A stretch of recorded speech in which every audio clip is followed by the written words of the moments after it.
It's important to connect.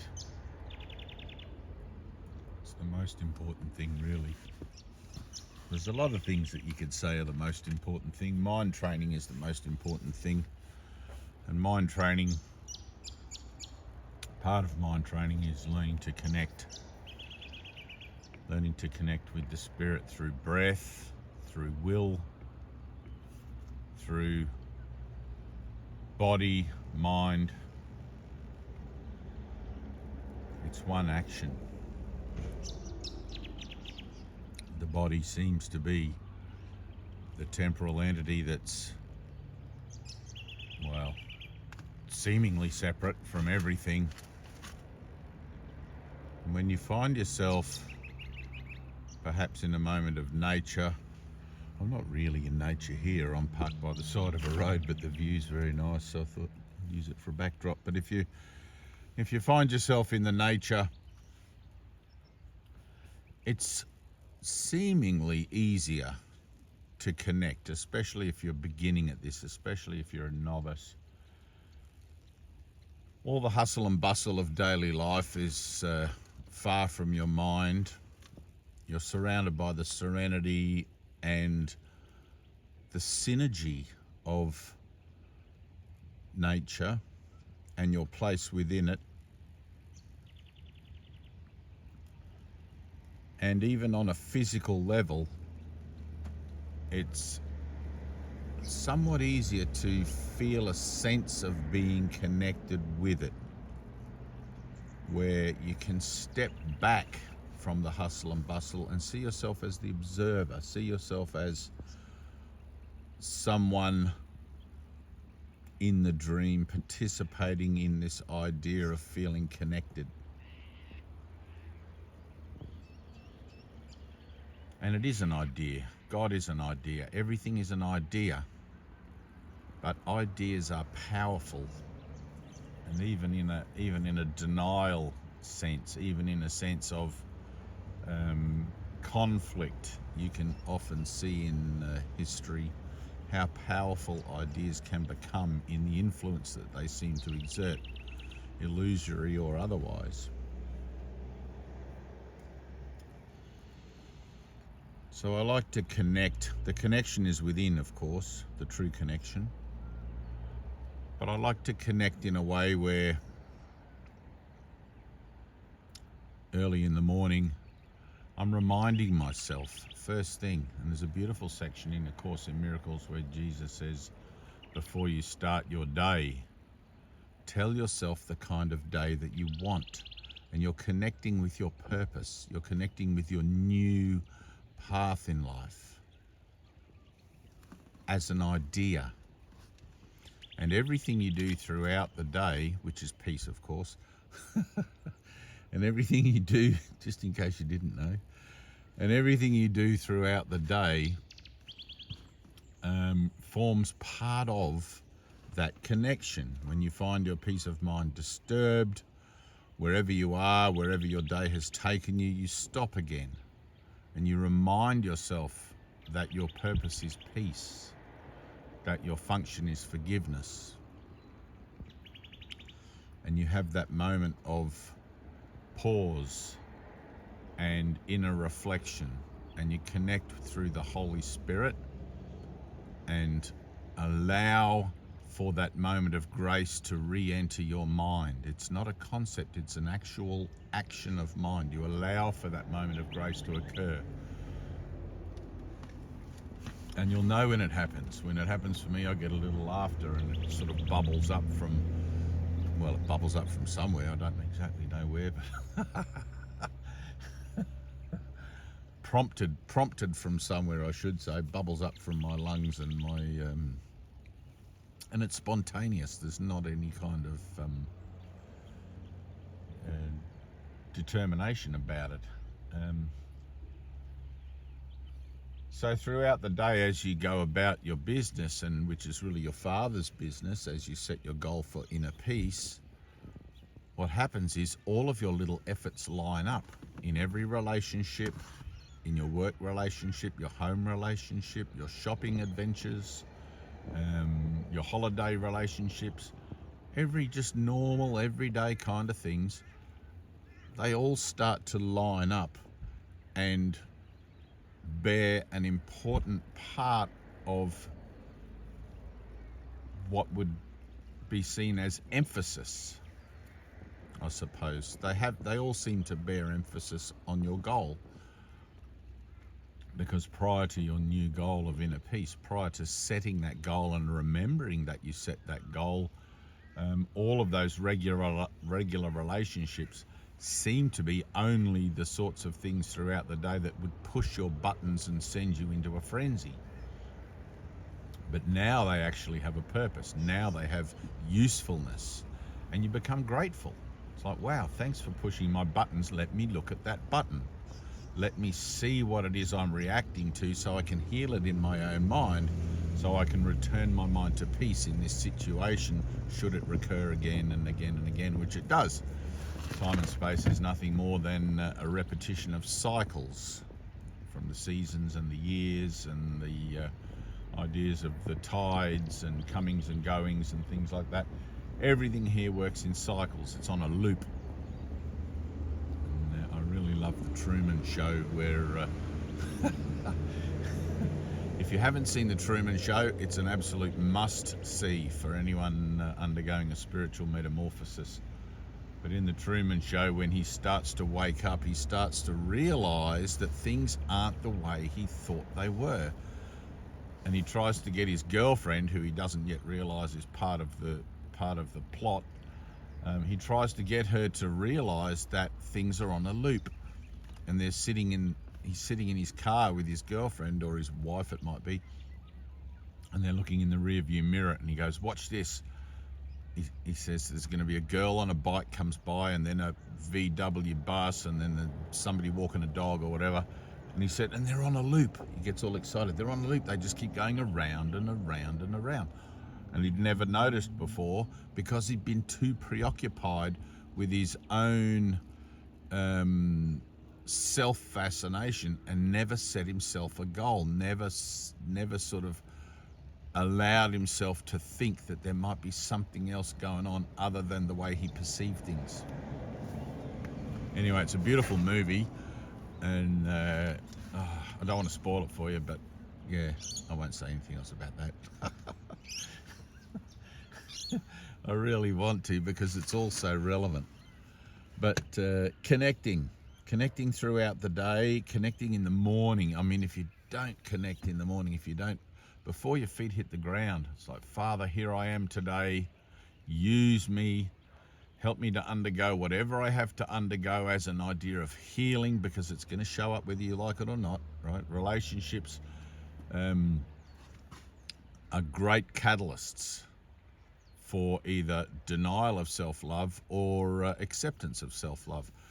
Acceptance of self-love in the situations you find yourselves in requires accepting atonement, accepting at one-ment. I am at one with this, because love is unconditional, and it is all-encompassing, and it shows itself through the teaching, learning mechanisms that are orchestrated in the relationships you find yourself in. So it's not like you weren't going to be having arguments before all of a sudden, but now you find yourself in a spiritual perspective of life, and those same arguments that would normally transpire in a relationship become useful for bringing yourself to peace. Of course, the old tendency to want to react to them the same way because of the immaturity of your mind training is always going to be there, and you're probably going to get through the whole day and realize that you failed. But the realization that you failed to bring your mind to peace in a certain situation is actually useful. It's actually a process of you're forgetting in order to learn to remember better. You can use the forgetting. And there was many times where I would get home from work or get home from whatever I was doing at the end of the day, and I often always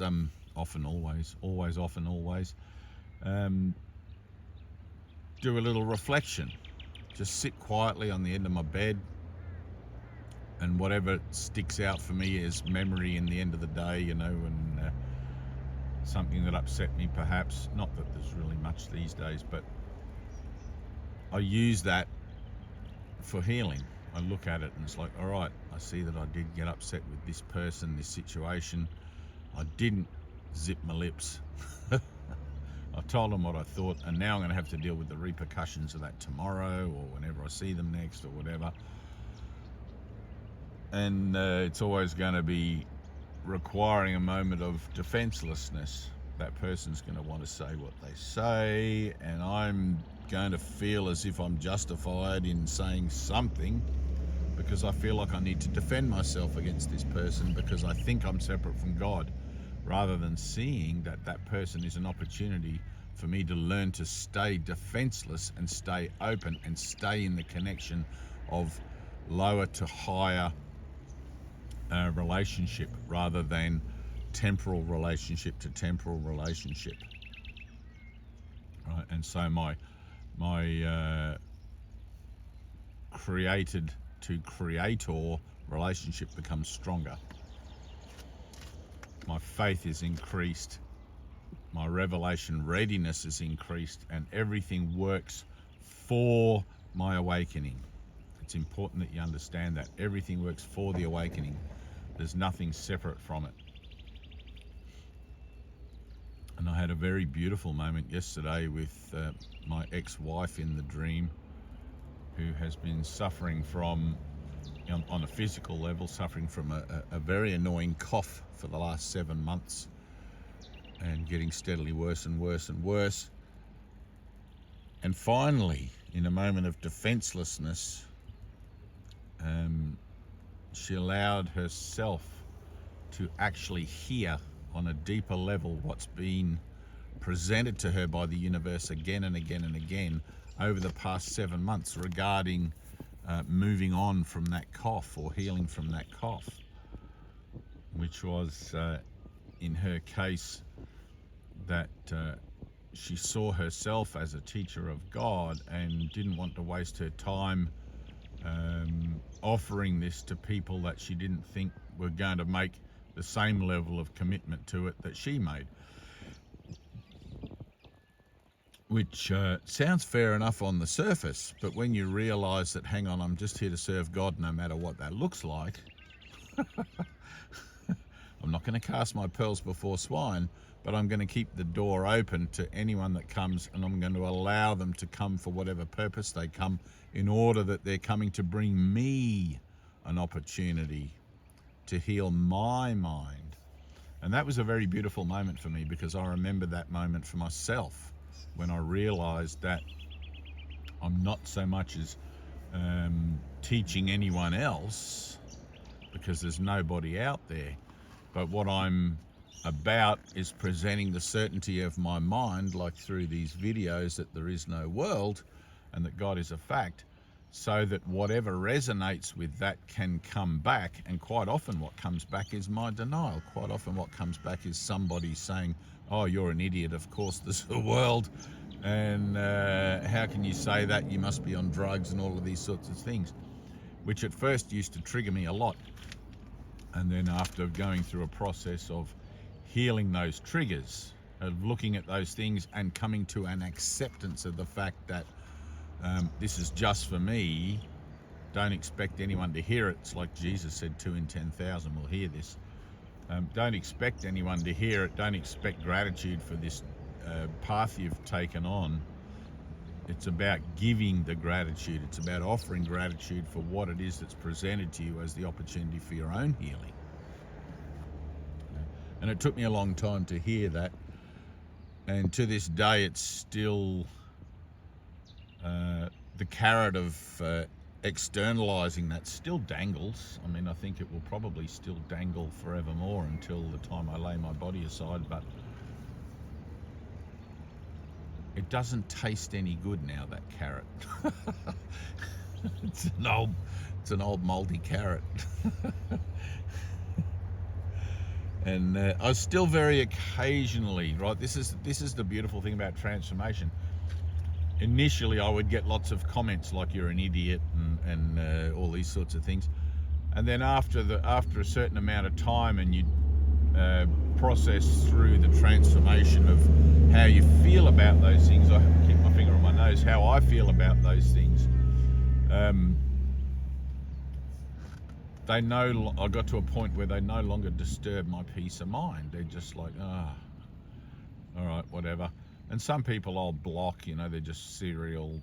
There's not really any energy in it, but it's not helpful to have comments on a social platform where people who are coming from a frightened place and from a separated place are looking for reassurance, so sometimes I'll delete comments and block them if I think they're particularly malicious. But on a personal level, I always make sure first that I do the work and heal whatever, if there's any trigger in it for me. But there isn't these days. There's no trigger, and I've had physical, personal, in-my-face confrontations with people, much the same as Jesus would have as he walked the hill to Calgary, but walked the road to Calgary. But the nature of things as that stands now is that I generally don't get those sorts of comments very often. Like, they're rare, whereas at one time they were the rule rather than the exception. And that was simply a reflection of my own state of mind, my own doubt of the path I had chosen showing up in form for me to look at and for me to heal in my own mind. And I feel quite blessed and quite grateful for those opportunities and for those people that have been playing that part for me of being the Judas and the Pontius Pilate and everybody has their own sort of characters. It's the same play out of salvation, really. I mean, Jesus had the tough role, where the crucifixion and the resurrection and the Garden of Gethsemane and all of that, but for each of us, I don't know, I think my ministry's been 27 years now, and he got out of it lightly for 3 years. I'm not sure if I still would have swapped ministries with him, but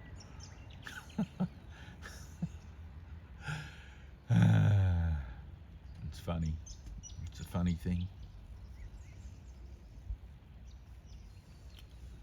So making the connection is important, and maintaining that connection throughout the day when you realise you've lost it, when you realise your peace of mind's disturbed.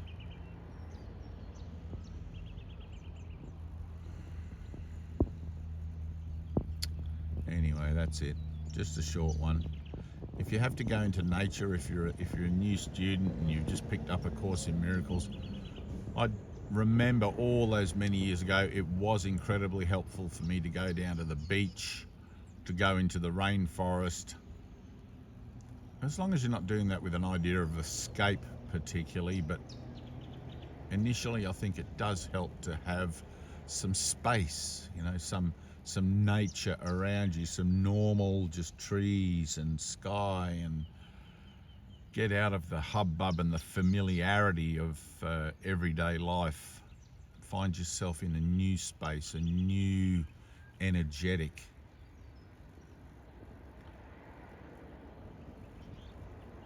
Anyway, I love you guys. We've got a Zoom meeting in about an hour or so, hour and a half. I will see you all there, and we might even continue this particular line of topic, this particular line of thought. All right, peace. Peace, peace, peace.